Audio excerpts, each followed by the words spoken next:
नमस्कार दोस्तों।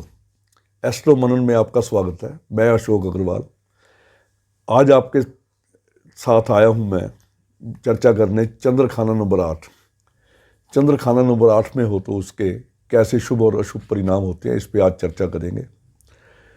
चंद्रमा हमारे मन का कारक है, हमारी माता का कारक है।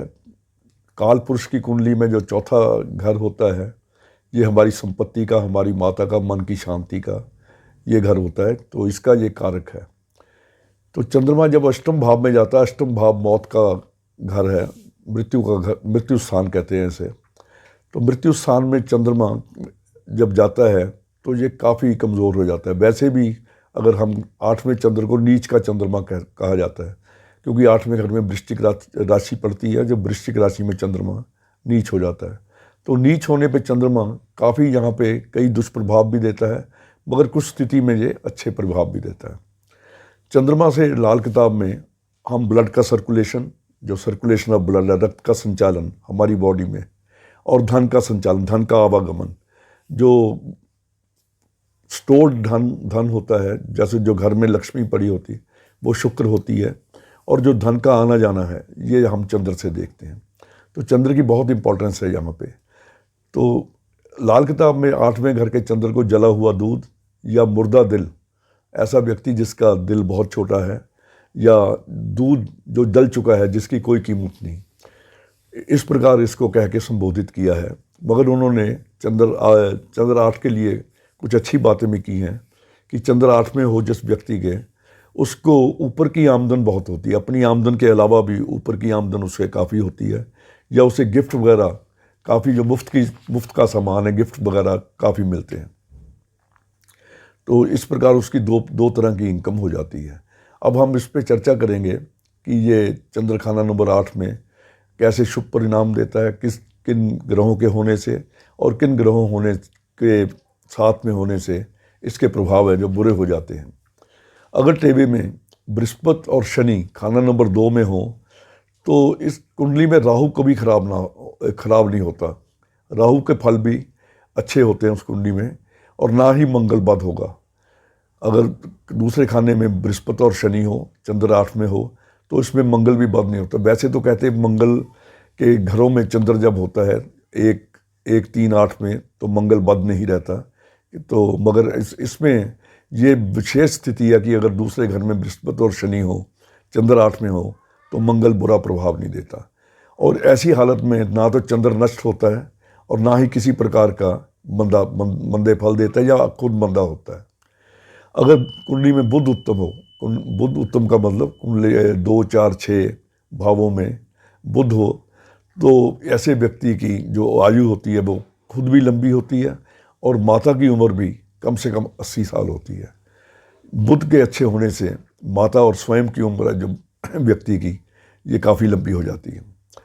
जब सूर्य या शुक्र में से कोई भी उत्तम हो, तो ऐसा चंद्र उल्टी गंगा बन के तारने वाला, 8वां घर से जो सामने घर पड़ता है वो दूसरा होता है। दूसरा घर धन भाव भी है, ससुराल का भाव भी है। उल्टी गंगा यानी कि चंद्र यहाँ से, चंद्र को गंगा का कारक भी है, दरिया का कारक है, तो यहाँ से उल्टी गंगा यानी कि ये दूसरे घर में जाके दूसरे घर को तार देता है। दूसरे घर को तारने का मतलब ससुराल के लिए ये बड़ा फायदेमंद हो जाता है। चंद्र 8 वालों के मैंने देखा है 1 2 बार, उसकी शादी के बाद ससुराल की बहुत तरक्की हुई, या उसके ससुराल अगर खेती बाड़ी का या शुक्र के कोई काम करते हैं तो विशेषकर उनको बहुत लाभ हुआ। अगर बुध खाना नंबर 2 और बृहस्पति खाना नंबर 9 या 12 में हो, तो माता पिता दोनों की आयु बहुत लंबी होती है, और ऐसे व्यक्ति की जो आमदनी है वो भी बहुत बढ़िया रहती है। अब इसकी कुछ थोड़ी सी मंदी हालत भी है कि ये चंद्र अष्टम में, लाल किताब में तो मंदा ही कहा गया है, तो उसके कुछ उपाय भी है, वो भी आपसे मैं जिक्र करूंगा कि मंदी हालत इसकी कैसी होती है। कहते चंद्र बेशक, एक तो वो कहते हैं जितना मर्जी मंदा हो जाए, मगर ख़ानदानी नस्ल पर ये मंदा नहीं होता। यानी कि जो ख़ानदान में ऐसा व्यक्ति निस्संतान नहीं होगा, उसके संतान जरूर होती है।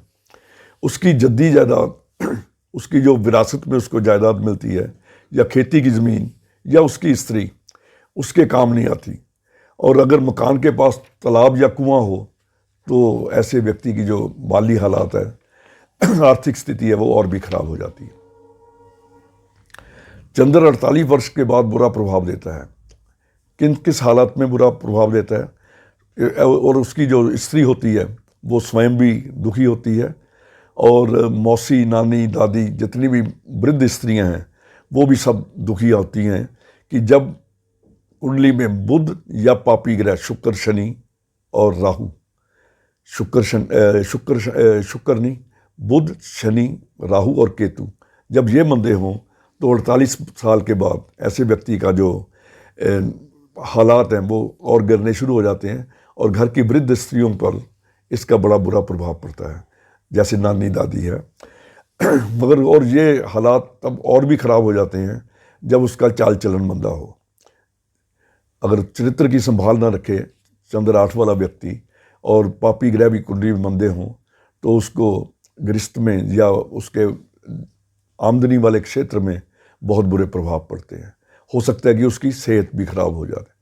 जब शुक्र, बुध और पापी खाना नंबर 11 और खाना नंबर 2 खाली हो, शुक्र, बुध और पापी, शुक्र, बुध और पापी, राहु, केतु, शनि अगर खाना नंबर 11 में हो और खाना नंबर 2 खाली हो, तो चौथे साल, 12वें साल, 16वें साल और 24वें साल माता को खतरा रहता है, या घर की आर्थिक स्थिति, क्योंकि चंद्र से हम देखते हैं इस चीज़ का दुष्प्रभाव पड़ता है इस चीज़ों पे।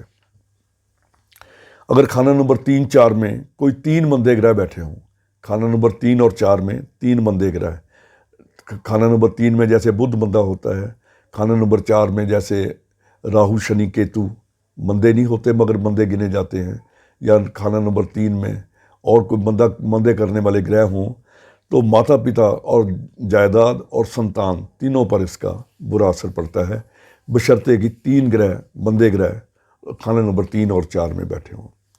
संतान और सेहत दोनों खराब जब बुध, संतान और सेहत दोनों खराब जब बुध और शनि और शुक्र ये तीनों ग्रह मंदे हों, या ऐसा व्यक्ति किसी बुरी स्त्री से, बदचलन स्त्री से संबंध पैदा कर ले, यानी कि कोई जैसे बाजारू स्त्रियां होती हैं या कालगल वगैरह, उनसे संबंध बनाए, तो संतान और सेहत ऐसे व्यक्ति की दोनों खराब हो जाती है। इसलिए चंद्र खाना नंबर 8 में चाल चलन की जो संभाल है वो विशेष कही गई है, क्योंकि खाना नंबर 4, खाना नंबर 8 ये शनि का हेडक्वार्टर है, मंगल जहाँ पे बद होता है।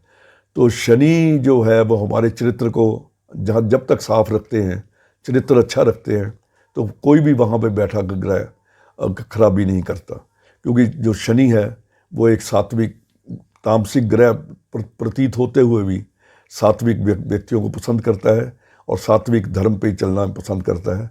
तो इसलिए जो चंद्र खाना नंबर 8 वाले हैं उनको अपने चरित्र का विशेष ध्यान रखना चाहिए।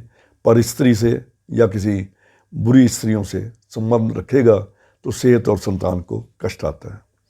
नज़र, संतान, ऐसे व्यक्ति की नज़र, दृष्टि और संतान दोनों कष्ट में रहती हैं। राज दरबार का मंदा होता है, उसका आमदनी मंदी या राज दरबार से कोई संबंध खराब हो जाना, आम शारीरिक दोष, आम उसको कोई ना कोई बीमारी लगी रहे, और 34 साल की आयु तक ऐसे व्यक्ति का जो जीवन होता है वो खराब रहता है। जब बुध खाना नंबर 4, 12, बुध खाना नंबर 4 या 12 में हो, और शनि नंबर 12 में हो, और सूर्य मंदा हो, और सूर्य नंबर 7 में हो जाए, मंदा हो जाए, तो बुध खाना नंबर 4 या 12 और शनि नंबर 12 में हो, तो ऐसे व्यक्ति की नज़र और संतान दोनों के लिए खतरे का कारण बन जाता है। अगर बुध और बृहस्पति दोनों खाना नंबर 2 में हो, और शनि खाना नंबर 2 में हो, तो ऐसा व्यक्ति, और चंद्र खाना नंबर 8 में हो, तो अपनी बेवकूफ़ियों से, वो अपनी ही गलतियों से अपना जीवन बर्बाद कर देता है। मगर फिर भी कुदरत उसको कोई बुरा असर नहीं देती, अपनी ही गलतियों से वो अपना काम खराब करता है, कुदरत की उसे और से कोई मंदा असर नहीं होता। अब हम बात करेंगे, अगर चंद्र खाना नंबर 8 में हो, किस स्थिति में कौन सा उपाय करना चाहिए। अगर औलाद पे इसका असर खराब हो रहा हो, औलाद तकलीफ़ में हो, औलाद बीमार रहती हो, तो कहते शमशान के, पंडित जी ने लिखा है, शमशान के नल का पानी वो अपने घर में आके स्थापित करना चाहिए। ये पंडित ने किताब में लिखा है, मगर पंडित जी ये उपाय खुद, क्योंकि उनके जो शिष्य थे उनके साथ में 12 साल बैठा, वो बताते थे कि पंडित जी ये उपाय करवाते, शमशान का पानी घर में नहीं रखवाते थे, उसकी बजाय वो शमशान में कभी कभी पैसा फेंकवा देते थे, क्योंकि पैसा भी चंद्र की आइटम है। तो शमशान में पैसा फेंकने से भी ससुराल की जो संतान की जो हालत है वो शुभ रहती है।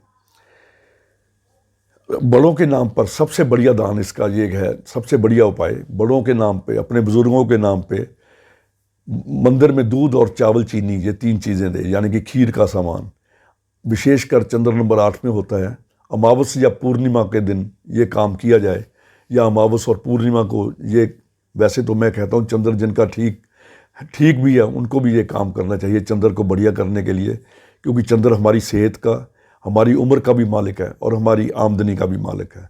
तो प्रत्येक पूर्णिमा और अमावस्या को आप खीर का सामान, दूध चावल और चीनी मंदिर में रखें। विशेषकर चंद्र नंबर 8 वाले अगर ये रखते हैं तो उन्हें सेहत और नज़र, उनकी जो आई साइट है उसके लिए ये बहुत अच्छा रहता है। चंद्र नंबर 8 वाले व्यक्ति को जुआ खेलने से परहेज़ करना चाहिए। जुए से ऐसे व्यक्ति बर्बाद हो जाते हैं।